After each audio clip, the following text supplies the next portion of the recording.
నమస్కారం అండి. అందరూ బాగున్నారా? నేను బాగున్నానండి. మీరందరూ బాగుండాలని మనస్ఫూర్తిగా కోరుకుంటున్నానండి. సో శ్రావణ మాసం వచ్చేసిందండి.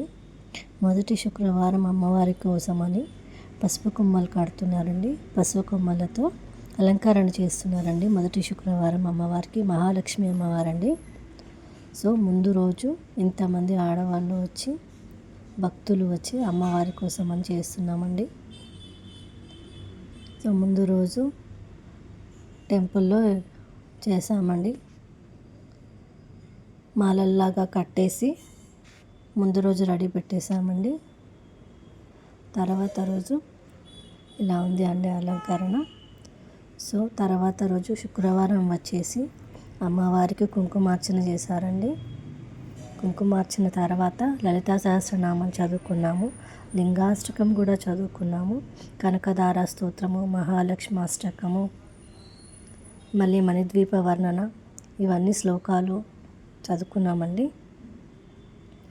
అన్నీ చదువుకున్న తర్వాత గుడిలో ప్రసాద విస్తరణ జరిగిందండి.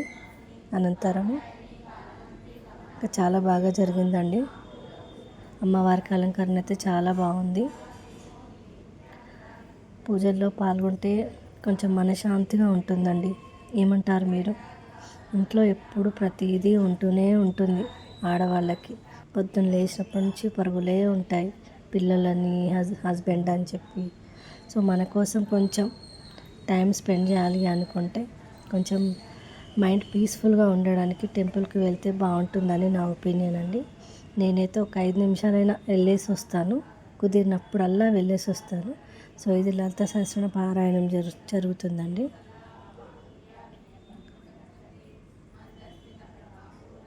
మీ అందరికీ ఈ వీడియో నచ్చుతుందని ఆశిస్తున్నాను. వీడియో కంప్లీట్గా చూడండి.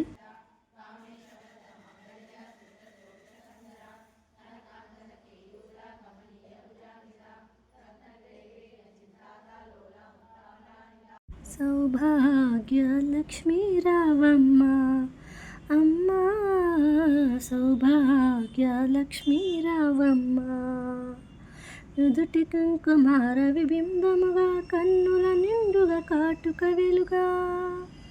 నుదుటి కుంకుమార విబింబముగా కన్నుల నిండుగా కాటుక వెలుగా. కాంచనహారము గలమున మెరియగ పీతాంబరములు శోభలు నిండగా. సౌభాగ్యలక్ష్మీ రావమ్మ అమ్మా, సౌభాగ్యలక్ష్మీ రావమ్మ.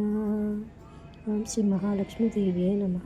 నా వీడియో నచ్చితే తప్పకుండా లైక్ చేసి సబ్స్క్రైబ్ చేసుకొని నన్ను ఆదరిస్తారని నమ్ముతున్నాను. Thank you.